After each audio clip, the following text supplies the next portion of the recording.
हे सोमनाथ महादेव भोलिया करूं तुम्हारी सेव जटा मां वसे मात गंगे पतित ने पावन करती।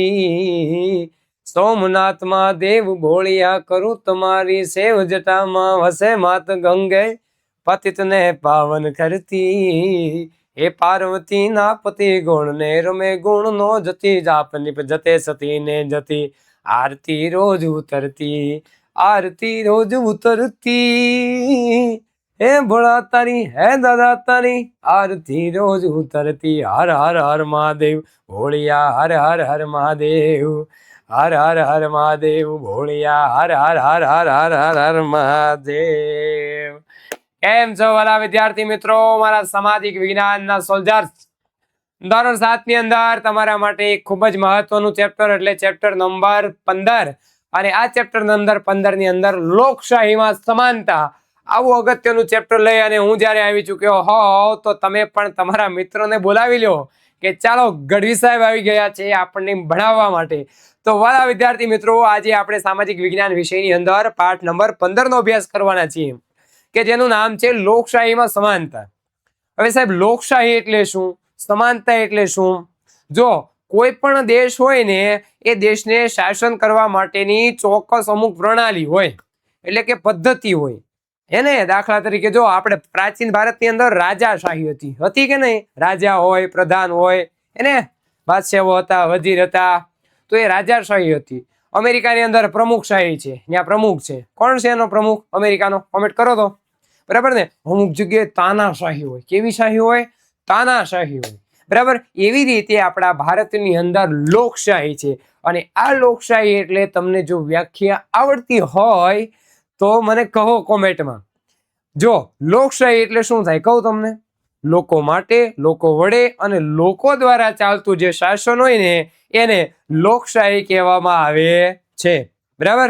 અને આ લોકશાહીની અંદર સમાનતા એટલે કે સૌને સમાન સન્માન, ઇંગ્લિશમાં સમાનતાને ઇક્વાલિટી કહેવાય। તો દરેકને સમાન ન્યાય મળે એને, એમાં કોઈ પણ પ્રકારનો ભેદભાવ ન થાય। ધર્મ, જ્ઞાતિ, જાતિ, લિંગ, પ્રદેશ, ભાષા, આ કોઈ પણ પ્રકારનો ભેદભાવ ન થાય એવી રીતે એમને જ્યારે સમાનતા મળે તો એ લોકશાહીની અંદર એ સમાનતાની વાત એ આ ચેપ્ટરની અંદર કરવાની છે। તો વાલા વિદ્યાર્થી મિત્રો, ચાલો આપણે ચાલુ કરી દઈએ છીએ લોકશાહીમાં સમાનતા। અને આ સમાનતા ભણવા માટે તમારે પહેલા લાઈક કરવું પડશે। તો ઝડપથી વાલા વિદ્યાર્થી મિત્રો ફટાફટ લાઈક કરી દો એટલે આપણે આગળનો અભ્યાસ આજે ચાલુ કરી દઈએ। તો ચાલો થોડીક માહિતી મેળવ્યા બાદ હવે આપણે ચાલુ કરીએ છીએ લોકશાહીમાં સમાનતા, બરાબર ને? કે શું છે આ લોકશાહીમાં સમાનતા? તો ચાલો આપણે ભણીએ કે આપણો ભારત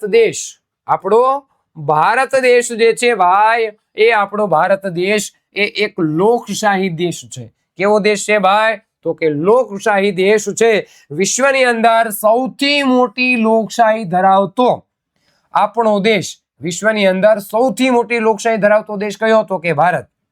આ દેશના સંચાલન માટે બંધારણની રચના કરવામાં આવી છે કે વિશ્વની અંદર સૌથી મોટો લોકશાહી ધરાવતો દેશ કયો છે ભાઈ? તો કે એક જ નામ, ભારત। આ ભારત દેશની અંદર લોકશાહીમાં દેશનું જે સંચાલન કરવું હોય તો એના માટે બંધારણની રચના કરવામાં આવી છે। એને બંધારણ એવું સાંભળ્યું છે પણ શું છે એ ખબર નથી સાહેબ। તો એ જ તો આપણે આજના લેક્ચરમાં ખબર પાડવાની છે કે બંધારણ એટલે શું ભાઈ? તો કે બંધારણ એ છે ને બેટા, એક દેશ હોય, આ બંધારણ એટલે દેશનું સંચાલન કરવા માટેની જે માર્ગદર્શિકા હોય ને એને બંધારણ કહેવામાં આવે છે। તો તમારા માટે ખૂબ જ આઈએમપી વ્યાખ્યા કહેવાય ભાઈ કે બંધારણ કોને કહેવાય? તો કે દેશનું જે સંચાલન કરવા માટેની જે માર્ગદર્શિકા, નિયમોની જે સૂચિ છે એને બંધારણ કહેવામાં આવે છે। ખ્યાલ આવે છે? તો આપણે શું, તો કે ભારતની અંદર ભારત એક લોકશાહી દેશ છે, સૌથી મોટી લોકશાહી ધરાવતો આપણો દેશ છે, બરાબર? ખાસ યાદ રાખવાનું છે, આ પણ તમારા માટે ખૂબ જ મોસ્ટ આઈએમપી છે ભાઈ। અને ભારત દેશનું જે સંચાલન કરવા માટેની માર્ગદર્શિકા છે એને બંધારણ કહેવામાં આવે છે। ખબર પડે છે? અને વિશ્વની અંદર પાછું સૌથી મોટું જો કોઈ લેખિત બંધારણ હોય ને બેટા તો એ પણ આપણા ભારત દેશનું જ બંધારણ છે। એ પણ આપણા ભારત દેશનું જ બંધારણ છે, બરાબર ને? જો આપણે એક સામાન્ય આપણું ઘર હોય ને તો એનું સંચાલન કરવા માટે ઘર ચલાવવા માટે આપણા પિતા દ્વારા અમુક નિયમોની સૂચિ હોય એને કે રાતે એટલા વાગ્યા પછી બહાર નહીં જવાનું, બહુ ટીવી નહીં જોવાની, મોબાઈલ નહીં ઘુમાડવાનો. તો આપણે ઘર ચલાવવું હોય તો ત્યાં આપણી સ્કૂલ હોય તો એનું મેનેજમેન્ટ હોય, સંચાલન માટે નિયમો હોય કે આટલા વાગે આવી જવાનું, આટલા વાગે રિસેસ, આટલા વાગે છુટ્ટી. એને તો એ નિયમ હોય છે કે નથી હોતા સ્કૂલની અંદર પણ એને. તો આવડો મોટો દેશ જ્યારે આપણે ચલાવવો હોય તો એના માટેની કંઈક માર્ગદર્શિકા કે નિયમો હોવા જોઈએ કે ન હોવા જોઈએ? તો એ બધી માર્ગદર્શિકાનું જે પુસ્તક છે ને એને બંધારણ કહેવામાં આવે છે. હવે ખ્યાલ આવ્યો? તો કે હા સાહેબ ખ્યાલ આવી ગયો. જો ખ્યાલ આવી ગયો હોય તો તમારે એક કામ કરવાનું છે. શું ખબર છે?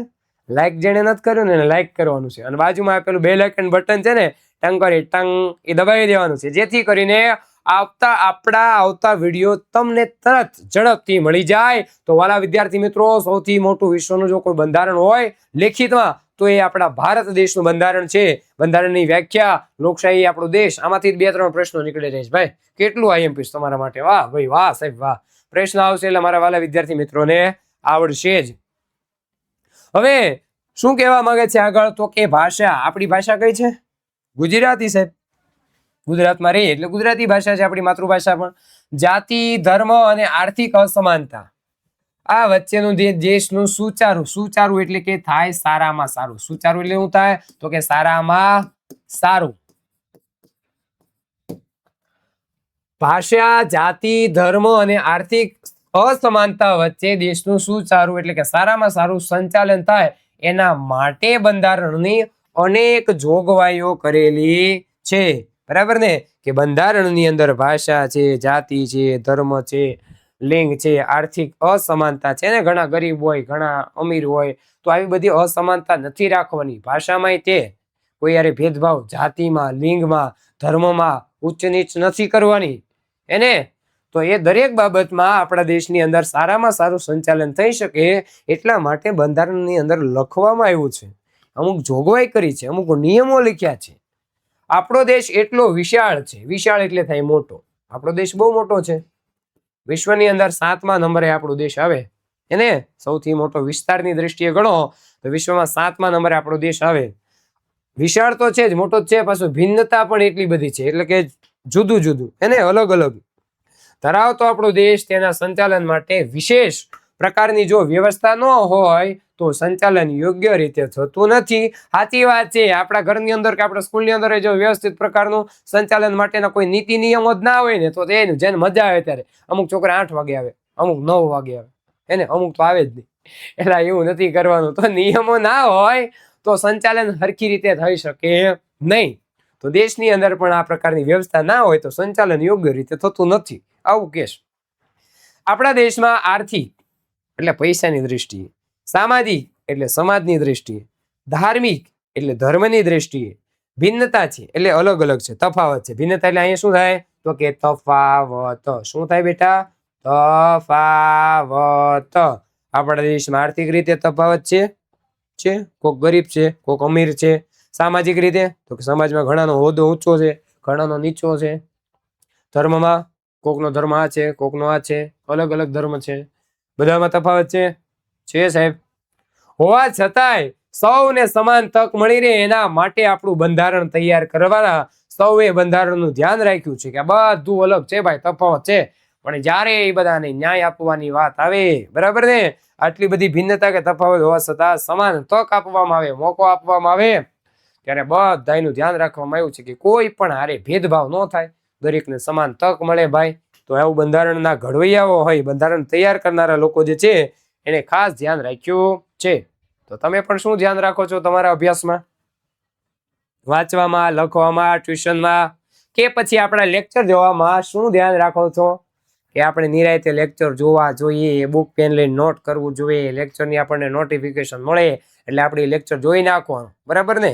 જો મોબાઈલનો સદુપયોગ કરવાનો તમારે બધાને, બીજા છોકરા મોબાઈલ ઘુમડતા હોય અને તમારે જે છે ને લેક્ચર જોવાના છે, તો તમે આ સદુપયોગ કરશો ને તમને બહુ કામમાં આવવાનો છે. તમે બધા ડાયા વિદ્યાર્થી છો. હવે સાહેબ સમાનતા એટલે શું? એને બંધારણ એટલે આપણે ભણ્યા કે લોકશાહીમાં સમાનતા, તો આ લોકશાહી તમે કીધું કે લોકો વડે લોકો માટે લોકો દ્વારા ચાલતા શાસનને લોકશાહી કહેવાય છે. તો આ સમાનતા, લોકશાહીમાં સમાનતા શું છે સાહેબ? સમાનતા મેં તમને ઇંગ્લિશમાં કીધું એમ ઇક્વાલિટી, એને ગોયારે ભેદભાવ ન કરો ને એને સમાનતા કહેવાય. દાખલા તરીકે સ્કૂલમાં જાઓ ને એક છોકરાને બેન્ચીસ ઉપર બેહાડે અને એકને કીધું હેઠો બેસી જા, કાંઈ વાંક ન હોય તો એ ભેદભાવ થયો. પણ બેયને સમાન રીતે બેન્ચીસ ઉપર બેહાડે તો એક છોકરાને વધારે લેશન આપી દે, કાંઈ તોફાન ન કરતો હોય તો, અને એકને ઓછું રાખે તો એ ભેદભાવ કરે. તમારા ઘરે તમારા ભાઈ બહેન હોય તો એમાં તમારા પપ્પા કંઈક વસ્તુ લાવે તો એકને વધારે આપે ને એકને ઓછી આપે, પણ બેને હરખી વેચીને આપે તો સમાનતા. એને એવી રીતે આપણા દેશની અંદર ઘણા જુદા જુદા ધર્મના લોકો રહે, ઘણી જુદી જુદી ભાષાના લોકો રહે છે, અલગ અલગ રાજ્યના લોકો રહે છે. તો બધા અરે આખા દેશમાં બધાને હરખી તક મળે, બરાબર, બધું વ્યવસ્થિત સમાન રીતે વેચાય એની વાત છે આમાં ક્યાંક ને ક્યાંક. ભારતના બંધારણમાં સૌને સમાન તક, મોકો જે છે એ આપવાનું ઠરાવવામાં આવ્યું છે. ઓકે ભાઈ, બરાબર, કે રજૂ કરવામાં આવ્યું છે. એમ પણ કહી શકો ઠરાવવામાં આવ્યું છે કે રજૂ કરવામાં આવ્યું છે. ભાઈ, શું રજૂ કરવામાં આવ્યું છે ભારતના બંધારણમાં? તો કે સમાન તક જે છે ને, સમાન મોકો મળી રહે એવું. આ સમાનતા એટલે સૌને સમાન અને સૌને સન્માન. કોઈને જે છે ભાઈ ભેદભાવ નહીં, સૌને હરખું સન્માન, એ આશય એટલે કે હેતુ, બરાબર, એવો હેતુ સાથે સરકાર બંધારણ મુજબ કાર્યરત છે, એટલે કે કાર્ય કરે છે. શું થાય? કાર્ય કરે છે. સૌને સમાન અધિકાર મળી રહે, કોઈની હારે ભેદભાવ ન થાય, બધાને હરખા અધિકાર મળી રહે. કાયદામાં સમાનતા અને કાયદાનું સમાન રક્ષણ. એને રાજા હોય કે રંગ, જ્યારે વાત જે છે સમાન ન્યાયની આવે ત્યારે કાયદા સમાન રક્ષણ. એને એ પછી એવું નહીં પૈસા વાળો હોય તો એને સજા ન થાય, ગરીબ માણસ હોય એને સજા થાય. કાયદા સમક્ષ બધાને સમાન રીતે, ભલે પછી ગમે એવડો મોટો માણસ હોય એને પણ સજા થવી જોઈએ, બરાબર. તો ક્યાંક ને ક્યાંક આપણને અહીંયા 6 પ્રકારની કાયદાના આધારે સમાનતા આપી છે, જે તમારા માટે ખૂબ જ આઈએમપી છે. અને આ આઈએમપી સમાનતાને આપણે એક પછી એક આપણે ભણવાની છે. જેની અંદર પહેલી આવે છે ભિન્ન ભિન્ન ધર્મની વ્યક્તિઓમાં સમાનતા. કઈ આવે છે? વાંચો તો. ભિન્ન ભિન્ન ધર્મની વ્યક્તિઓમાં સમાનતા. ભિન્ન ભિન્ન એટલે શું થાય? અલગ અલગ. શું થાય? અલગ અલગ થાય. તો કે અલગ અલગ ધર્મની વ્યક્તિઓમાં સમાનતા, કે ધર્મ કોઈ પણ હોય, ભલે અલગ અલગ હોય. એને આપણા ભારતની અંદર દરેક પ્રકારના ધર્મના લોકો રહે છે. હિન્દુ છે, મુસ્લિમ છે, શીખ છે, ઈસાઈ છે, પારસી છે, બૌદ્ધ છે, જૈન છે. તો આ દરેક ધર્મના લોકો રહે છે. તો આ દરેક ધર્મની વ્યક્તિઓ જે છે એની વચ્ચે સમાનતા કાયદાના આધારે, એ પહેલી સમાનતા છે કે કોઈ સાથે ભેદભાવ કરવામાં આવશે નહીં. તો આવી કાયદાના આધારે પહેલી સમાનતા છે કે ભિન્ન ભિન્ન અલગ અલગ ધર્મની વ્યક્તિઓમાં સમાનતા. બીજું આવે છે વ્યક્તિગત વિકાસમાં સમાનતા. એને બીજી કઈ સમાનતા કાયદાના આધારે આપવામાં આવી છે? તો કે વ્યક્તિને પોતાના વ્યક્તિગત પર્સનલ, એને તમે જે ભાષામાં સમજો એ, વ્યક્તિને પોતાનો પર્સનલ વિકાસ કરવો હોય ને તો એમાંય સમાનતા, એમાં ભેદભાવ નહીં કરવામાં આવે કે તું તો આ ધર્મનો છો, તું કે આ ભાષા બોલશો, બરાબર. તો વ્યક્તિને પોતાની જે વ્યક્તિગત વિકાસ કરવો હોય તો એમાંય સમાનતા. એને શિક્ષણ મેળવવું હોય તો એની હારે એવું ભેદભાવ કરવામાં નહીં આવે કે તું તો આ ધર્મનો છો, આ ભાષા બોલશો, તારે શિક્ષણ ન હોય, તું તો સ્ત્રી છો, એને કે છોકરીઓને ભણીને ક્યાં જવું. તો એને પોતાનો વ્યક્તિગત વિકાસ કરવો હોય કે ન કરવો હોય, તેમ મને કયો, બરાબર ને. દરેકને પોતાનો વ્યક્તિગત વિકાસ કરવો હોય તો એને સમાન તક મળવી જોઈએ કે ના મળવી જોઈએ? તો કે સાહેબ મળવી જોઈએ. તો કે આવી સમાનતા આપે છે બંધારણમાં? તો કે આપે છે. કાયદાના આધારે સમાનતા છે? તો કે જે બીજી સમાનતા છે, દરેકને પોતાના વ્યક્તિગત વિકાસમાં સમાનતા છે. ભાઈ, વેરી ગુડ. ત્યારબાદની સમાનતા ભાષા કે બોલીના આધારે સમાનતા. જેને જે ભાષા બોલવી હોય, જેને જે બોલી બોલવી હોય એ ભારતની અંદર બોલી શકે છે, કોઈને ફોર્સ કરવામાં આવતી નથી. બંધારણમાં આમ ગણો તો મુખ્ય અત્યારે 22 ભાષા માન્ય છે. આ 22 માન્ય ભાષાઓની અંદર દરેક પ્રકારની ભાષા બોલી શકે. કોક કે આપણે હિન્દી બોલવી, બોલો. કોક કે મરાઠી બોલવી, બોલો. કોક કે ગુજરાતી બોલવી. કોઈ પણ પ્રકારનું દબાણ કરી શકાય નહીં. પોતે વ્યક્તિ પોતાની માતૃભાષાને બોલી શકે એવી સમાનતા આપવામાં આવી છે. એને ભેદભાવ નહીં કરવાનો કે આ ભાષા કેમ બોલશો, આજ બોલ, એવું ચાલશે નહીં ભાઈ. કાયદાના આધારે સમાનતા આપી કે ભલે એની બોલતો કે એને અધિકાર છે કે. લિંગ આધારિત સમાનતા, એને સ્ત્રીલિંગ હોય કે પુલ્લિંગ હોય એમાંય પણ ભેદભાવ નહીં કરવામાં આવે કે પુરુષોને જ આ નોકરી મળશે, સ્ત્રીઓને નહીં મળે ભાઈ. પુરુષોને જ આગળ ભણવાનું, સ્ત્રીઓને નહીં ભણવાનું ભાઈ. એને તો એ ખાસ કરીને જે લિંગ આધારિત સમાનતા પણ આપવામાં આવી છે. શિક્ષણ મેળવવામાં સમાનતા, એને કે છોકરા જે છે એ ભણી શકે, છોકરીઓને બહુ નહીં ભણવાનું, અથવા તો આ ધર્મના લોકોને જ ભણાવવાના, આ ધર્મના લોકો નહીં. આવા જે ભેદભાવ છે એ નહીં ચાલે. શિક્ષણની અંદર પણ દરેક વ્યક્તિને સમાન તક મળે. બરાબર, ગામડાનો હોય, શહેરનો હોય, અમીરનો છોકરો હોય, ગરીબનો છોકરો હોય, પેલા ધર્મનો હોય કે આ ધર્મનો હોય, એને જાતિ, લિંગ ક્યાંય ભેદભાવ નહીં. શિક્ષણ મેળવવામાં પણ સમાનતા, એને કાયદાના આધારે. અને ત્યારબાદ છેલ્લે છે વિચારોની અભિવ્યક્તિ કરવામાં. તમને જે પણ વિચારો આવે સરકાર વિશે, એને ઘણા આંદોલન કરે સરકારની અમારી માંગે પૂરી કરો. કે તમારે માંગે શું છે એ નથી ખબર. પેલા ભાઈ પેલા માંગે શું છે એ તો યાદ કરી, ડાયરેક્ટ સીધા મંડાઈ પડો કે અમારી માંગે પૂરી કરો. બરાબર, તો તમે આ વિચારોની અભિવ્યક્તિ લોકશાહીની અંદર કરી શકો છો. હે ને, ભારતની અંદર લોકશાહી છે. એટલે લોકશાહી છે ને, એટલે આપણે આપણા દેશની અંદર જે આપણને વિચારો આવે ને, આપણા દેશમાં તાનાશાહી નથી. તાનાશાહી હોય ને તો જે તાનાશાહીમાં જે સમ્રાટ જે કઈ શાસન હશે ને કે એમ જ કરવાનું, આંદોલન કાંઈ નહીં કરવાનું. હે ને, તો આપણા વિચારોની અભિવ્યક્તિ આપણે કહી શકીએ છીએ. એને આવું છે ભાઈ, ખ્યાલ આવે છે?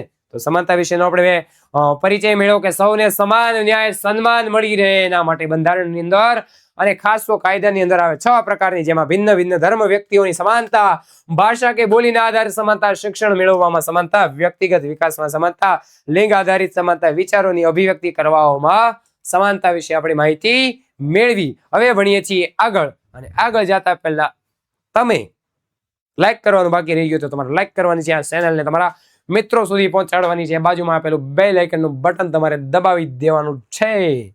ચાલો આપણે સમાનતાની માહિતી મેળવ્યા બાદ આગળ આપણે અભ્યાસ કરીએ ભાઈ, કે કોઈ પણ સ્થળ હોય તો આ સ્થળે પહોંચવા હરીફાઈ. વાહ સાહેબ વાહ. હરીફાઈ એટલે શું થાય ખબર ને? સ્પર્ધા રાખવામાં આવે. ચાલો એક સ્પર્ધાને આયોજન કરીએ કે હરીફાઈ કરીએ. આ સમયે એક ખેલાડીને સાયકલ આપવામાં આવે, બીજાને મોટરસાયકલ એટલે કે ધૂમ ચાલે બાઇક આપવામાં આવે, અને ત્રીજાને કે તું ભાઈ દોડતો દોડતો આવે.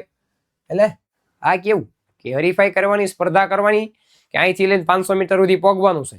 એકને કે તું સાયકલ લઈને આવી, સાયકલ સાયકલ મારી સોનાની સાયકલ. હે ને, એકને કે તું સાયકલ લઈને, બીજાને કે તું ધૂમ મચાલે મચાલે મચાલે, તો બીજાને કે તું મોટરસાયકલ લઈને, અને ત્રીજાને કે તું દોડતો દોડતો હોય.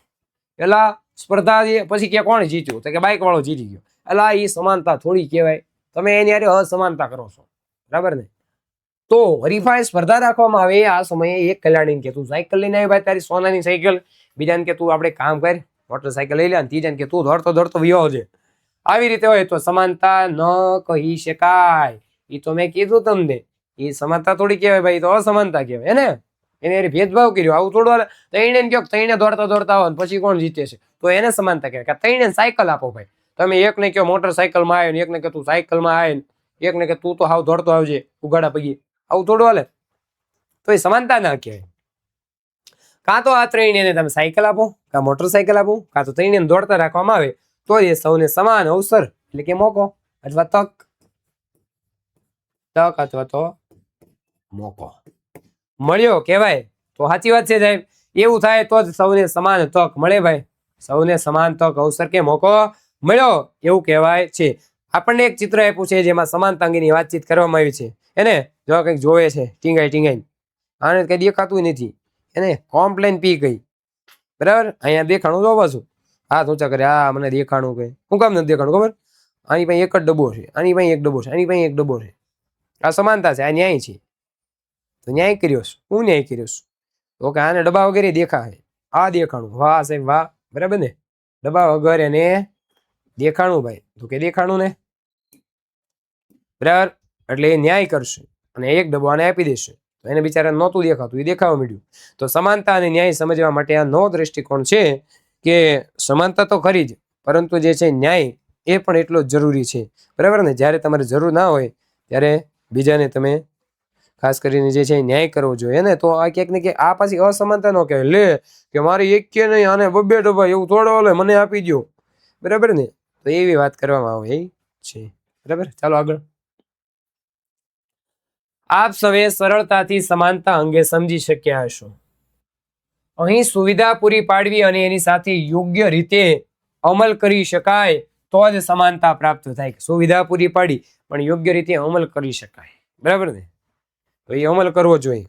આમ જોવા જઈએ તો સમાનતા એટલે સૌને માટે સરખું. એને ચાલો આજ કે આપણા ઘરે જે છે ને બદામ શેક લઈ આવો, પછી તમને કે તમારે નથી પીવાનું એને એવું થોડું હાલે. તો સમાનતા એટલે સૌને સરખું, સૌને સમાન તક, મોકો કે અવસર.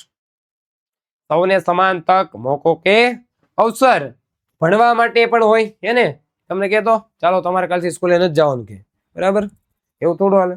તો ભણવા માટે, વિકસવા માટે, વિકાસ કરવા માટે, ધંધો રોજગાર કરવા માટે કે વિવિધ પ્રકારના ધર્મોમાં માનવા માટે સૌના માટે ભારત દેશમાં બંધારણમાં સમાનતાનો અધિકાર મહત્વનો થઈ પડે છે. બરાબર. આપણા વિકાસ સાથે સૌના સર્વાંગીક વિકાસ દ્વારા દેશના વિકાસ માટે આપવામાં આવેલ સમાનતાનો અધિકાર એ ખૂબ જ મહત્વનો છે. શું કહેવા માંગે છે? તો કે આપણો દેશ કે ભારત એના બંધારણમાં સમાનતાનો અધિકાર જે છે એ ખૂબ જ મહત્વનો. શું કામ? તો કે સમાનતા એટલે સૌને સમાન સરખું વહેંચણી. ભેદભાવ થાય તો ક્યાંય સમાનતા દેખાય નહીં. એના માટે સરખી વહેંચણી કરવી પડે.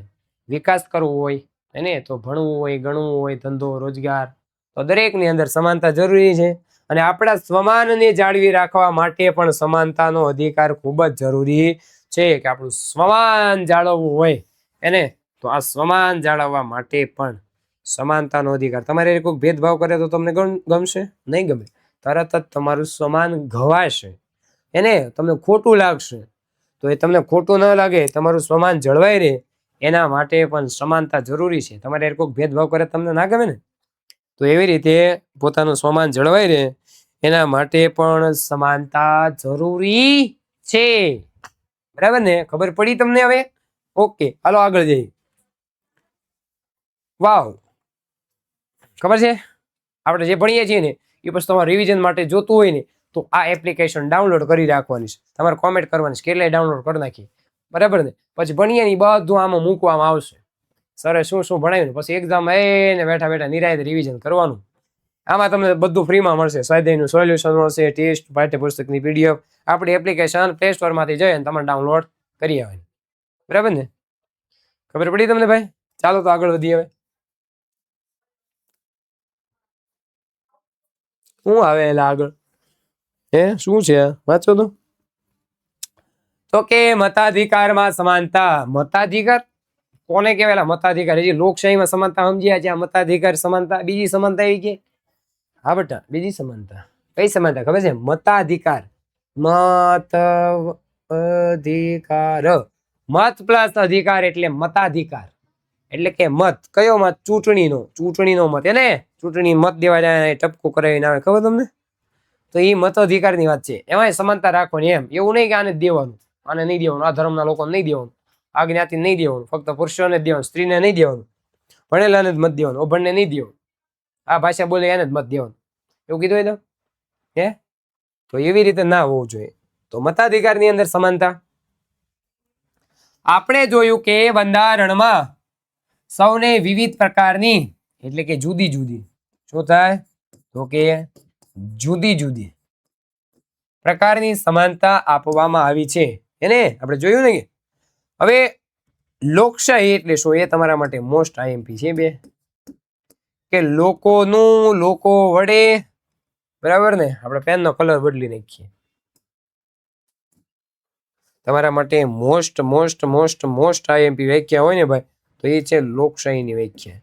લોકોનું લોકો વડે લોકો માટે ચાલતું શાસન એટલે લોકશાહી. લોકશાહી લોકશાહી વ્યાખ્યા ખૂબ જ આઈએમપી છે. આઈએમપી છે, આઈએમપી છે. તમને પૂછાવાની છે, પૂછાવાની છે અને પૂછાવાની જ છે. તો લોકોનું લોકો વડે અને લોકો માટે ચાલતું શાસન હોય તેને લોકશાહી કહેવાય. હે ને? લોકશાહી એ સરકારની રચના લોકોના મતદાન વડે જ થાય છે. કે લોકો મત આપવા જાય, જેમાંથી જે જીતે એ શાસન કરે.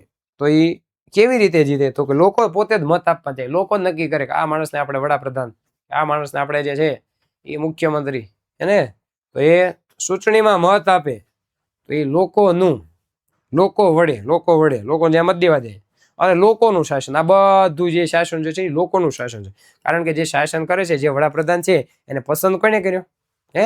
વડાપ્રધાને કોઈ નક્કી કરી દીધું રાતોરાત કે જાઓ તમે બહુ સારા માણસ છો, સવારમાં વડાપ્રધાન? બધા લોકોએ મતદાન કર્યું. એને ચૂંટણી આવે ત્યારે મતદાન કરવા જાય. તમારી સ્કૂલે રજા હોય ત્યારે જોવા હોય મતદાનનું મથક. સ્કૂલની અંદર આર્મી વાળા પોલીસ વાળા આવે, ઈવીએમ મશીન હોય, ભાજપ કોંગ્રેસ આપ જેમાં જેને જે ગમે એ મત આપી અને આવે. તો લોકશાહીની અંદર આવું મત આપવામાં આવે. પછી 5 વર્ષ સુધી વડાપ્રધાન રહે. 5 વર્ષે પાછી ફરીને ચૂંટણી થાય. બરાબર? તો સારું કામ કર્યું હોય તો લોકો પાછો લાવે કે વાહ ભાઈ ભાઈ આ વર્ષે બહુ સારું કામ કર્યું હતું. બરાબર ને? ગયા 5 વર્ષોમાં આ વર્ષે કે પાછો એને લાવો. તો લોકશાહી કહેવાય. લોકોનું, લોકો વડે, લોકો માટે ચાલતું શાસન એટલે લોકશાહી. તમારા માટે આઈએમપી છે, યાદ રાખવાનું છે તમારે. લોકશાહીમાં સૌથી નાનામાં નાનું જો કોઈ એકમ હોય ને તો એ છે ગ્રામ પંચાયત. આ પણ તમારા માટે આઈએમપી છે. જો ગ્રામ પંચાયત આવે, પછી તાલુકા પંચાયત આવે, નગર પંચાયત આવે, જિલ્લા પંચાયત આવે, નગરપાલિકા આવે, મહાનગરપાલિકા આવે. તો લોકશાહીની અંદર સૌથી નાનામાં નાનું જો કોઈ એકમ હોય ને તો એ છે ગ્રામ પંચાયત. ત્યાંથી ચાલુ થાય. ગ્રામ પંચાયતની ચૂંટણી આવે. ગ્રામ પંચાયતમાં સરપંચ હોય તો એમાં ચૂંટણી થાય. સરપંચની ચૂંટણી થાય કે ન થાય? તો નાનામાં નાની ચૂંટણી ગ્રામ પંચાયતની, મોટા મોટી રાષ્ટ્રપતિની. પણ એમાં આપણે મત દેતા નથી. આપણા માટે મોટા મોટી વડાપ્રધાનની. દેશની સૌથી મોટી પંચાયત એટલે સંસદની ચૂંટણી. અહીં કીધું ને દેશની સૌથી મોટી પંચાયત, નાનામાં નાની ગ્રામ પંચાયતની ચૂંટણી, મોટા મોટી સંસદમાં સંસદના લોકો જે છે ચૂંટણી કરે. હવે મત કોણ આપી શકે? તમે આપી શકો? ના આપી શકો. શું કામ? તો કે આપણે કીધું છે 18 વર્ષથી મોટી ઉંમરના હોય એ નાગરિક મતાધિકાર એટલે કે મતનો અધિકાર. મતાધિકાર એટલે તો કે મતનો અધિકાર. બરાબર? તો એ મતનો અધિકાર આપવામાં આવ્યો છે કે 18 વર્ષથી ઉપરનો હોય, બરાબર ને, ભણેલો હોય કે ન હોય, એને મત આપવાનો અધિકાર આપવામાં આવ્યો છે. મતાધિકારમાં નોંધાયેલા કોઈ પણ નાગરિક મત અધિકાર કરી શકે છે. મતદાન યાદી હોય, એક યાદી બહાર પાડવામાં ચૂંટણીના સમયે. આ યાદીમાં નામ હોય, ચૂંટણી કાર્ડ કઢાવ્યું હોય, તો એ વ્યક્તિને કોઈ પણ ભાષા આવડતી હોય, કોઈ પણ ધર્મનો હોય, ભણેલો હોય, અભણ હોય, એ મત આપી શકે. અને એ બધા મતમાંથી જે જીતે એ વ્યક્તિ પછી શાસન કરે. તો મતદાન યાદી આવે.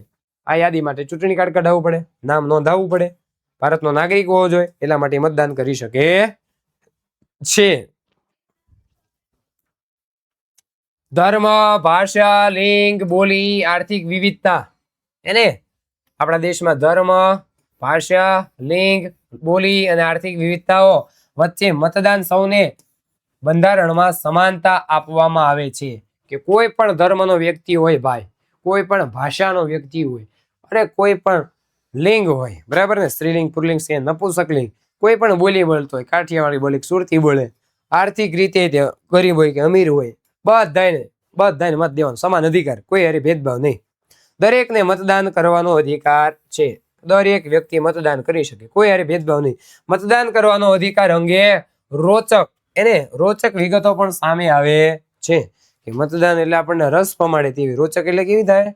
તો કે રસ પમાડે તેવી, મજા આવે જો આવતો. હા એટલે અહીંયા બલ્લે બલ્લે આપણે કે મતદાન જાણું છે, આવું કઈક બોલતા છે પંજાબીમાં. તો જો અહીંયા તમે જોઈ શકો છો, જુદા જુદા ધર્મના લોકો મત આપવા માટે જાય. કોઈ પણ પ્રકારની ભેદભાવ કરવામાં આવતો નથી. સૌને સમાન મતદાન મથક હોય, આંગળીમાં મત કરી દે એટલે બીજી વાર ન આવી જાય ને મત દેવા. એટલા માટે એ ભૂહાય નહીં. છોકરાઓ તમે એમ કે ભૂઈને બીજી વાર દઈ આવો ને એવું થોડું હાલે. તો કોઈ પણ ધર્મનો વ્યક્તિ હોય, પેલું કોઈ પણ ભાષા હોય, કોઈ પણ લિંગ હોય, બોલી બોલતો હોય, આર્થિક વિવિધતા હોય, બધાને મતદાનનો જે છે અધિકાર આપવામાં આવ્યો છે. પછી હવે આ મતદાન કરવામાં આવે, ચૂંટણી ઉભા ધાક ધમકી આપે, તારે મને જ મત આપવાનો તો બીજાને આપતો નહીં, કે એવું નહીં કરવાનું. કોઈ પણ પ્રકારની ધાક ધમકી કે દાદાગીરી કરે ને, કે ડરને આધીન એટલે કે ડરના કારણે મતદાન ન કરે, એના માટે મતદાન જાગૃત કરવામાં આવે છે. કે ભાઈ તમને ભજીયા ખવડાવે સાંજે ને એમ કે સવારે અમને મત આપી દેજો, મત નહીં દી દેવાના, બરાબર ને. તો કોઈ પણ પ્રકારની ધાક ધમકી, ડર હોય કે દાદાગીરી હોય, એ દાદાગીરીના આધારે કે મને જ મત આપજે, તો એવું ના પાડવાનું કે એવી રીતે દાદાગીરી મનાય છે, બરાબર ને. તો આ ધાક ધમકી, દાદાગીરી, આ ડરને કારણે આપણે કોઈને મત નહીં દેવાનું. આપણે જે સારું કામ કરે એને મત દેવાનું. તો એ મતદારોને જાગૃત કરવું પડશે કે એ મતદારો જાગો, ધાક ધમકી ડરના કારણે લોભ લાલચના કારણે મત ન આપો. દેશમાં જે સારું કાર્ય કરે એને તમે મત આપો. મતનું મહત્વ સમજાવો કે એક મતનું પણ કેટલું મહત્વ છે, બરાબર ને?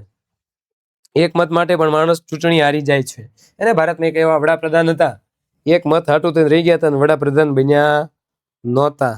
એ નામ તમારે જાણી અને કોમેન્ટ કરવાનું છે. મતનું મહત્વ સમજાવવા માટે કોઈ પણ પ્રકારના ડર વગર મતદાન થાય એ માટે ચૂંટણી પંચ વ્યવસ્થા કરે કે ચૂંટણી પંચ જે છે, બરાબર ને, તમને ખબર પડે કે આ ચૂંટણી પંચ જે છે ને એ ચૂંટણીની વ્યવસ્થા કરે છે. ચૂંટણી કેવી રીતે થશે, ક્યાં થશે, એની તારીખ નક્કી કરે, બરાબર ને? તો ડર વગર મતદાન થાય, ચૂંટણી પંચ એની વ્યવસ્થા કરે. ચૂંટણીના સમયમાં વધુમાં વધુ લોકો મતદાન કરે. એને ઘણા લોકો મત દેવા આપણે કે નથી જવું, એલા ભાઈ જાઓ ને બાપા, સારો મત દેવો. સારો કોઈક માણસ આવશે તો તમારા આજુબાજુના રોડ, રસ્તા, સ્કૂલ, કોલેજ સારામારી સુવિધા મળશે. ખરાબ માણસ આવી જાય તો એ બધું આવી જાય, રોડમાં ખાડા પડ્યા રહે. એટલા માટે વધુમાં વધુ લોકો મતદાન કરી શકે એટલા માટે ખાસ પ્રયત્નો કરવા જોઈએ. તો જ્યારે પણ ચૂંટણી આવે ત્યારે તમારે શું કરવાનું છે?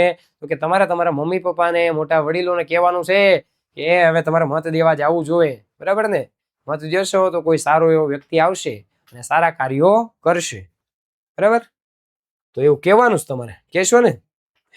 જાહેરાત અને વિશેષ વ્યવસ્થા. જાહેરાત કરે ને કે અમે મત દે, આમ કરે, આવી જાઓ, બરાબર? ચૂંટણીમાં જાહેરાત કરતા હોય એવી બધી.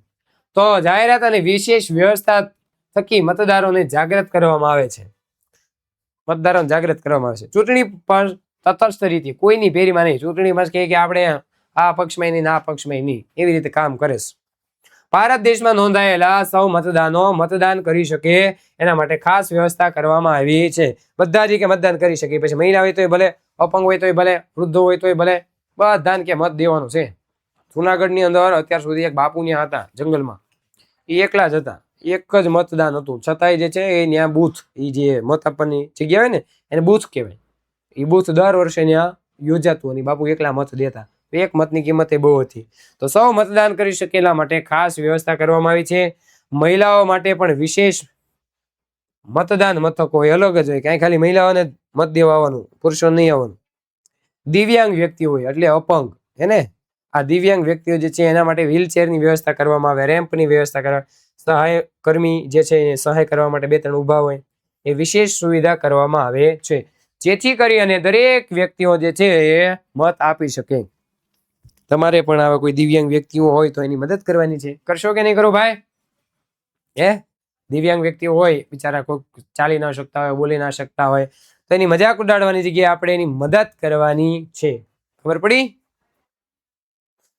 તો બસ વાલા વિદ્યાર્થી મિત્રો, આજના લેક્ચરની અંદર આપણે અહીં સુધી રાખીએ છીએ અને મળીએ છીએ કંઈક નવી માહિતી સુધી, બરાબર ને? ત્યાં સુધી જોતા રહો વિદ્યાકુલની આ યુટ્યુબ ચેનલ. મળીએ છીએ નવા લેક્ચરની અંદર નવી માહિતી સાથે. ત્યાં સુધી જય હિન્દ, જય ભારત, જય જય ગરવી ગુજરાત.